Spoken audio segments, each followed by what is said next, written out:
Depuis plus d'un an, on parle d'un possible retour de Code Lyoko.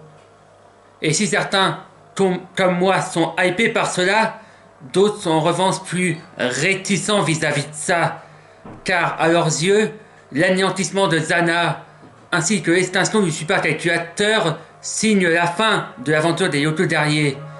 Et qu'on soit clair, je comprends très légèrement qu'on ait du mal à imaginer une nouvelle aventure sans cette intelligence artificielle qui est quand même le méchant emblématique de la licence. Après tout, c'est pas pour rien que bon nombre de fanfictions le font revenir. Cependant, on est quand même d'accord pour dire que ce retour serait une mauvaise idée, car ça rendrait le sacrifice de Franz Hopper et par conséquent sa mort inutile. En plus, ce retour peut donner lieu à des explications tirées par les cheveux, voire même incohérentes, comme les codes Plagiador-Crus dans Code Lyoko Evolution. Il existe pourtant une solution simple à ce problème. Créer une nouvelle menace pour la suite.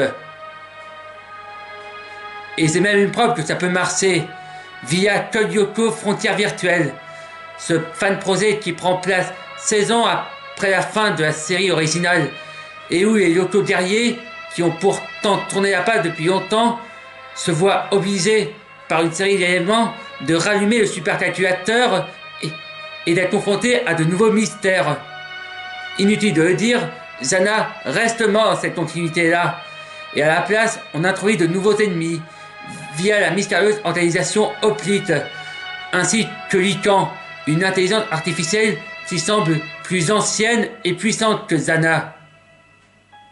Bon, ok, à l'heure actuelle on n'a que 2 épisodes spéciaux, et la saison 1 n'arrivera que l'année prochaine au mieux, mais voilà, ces 2 épisodes sont de qualité, et prouvent bien qu'un retour qualitatif de Code Lyoko sans Zana, c'est possible.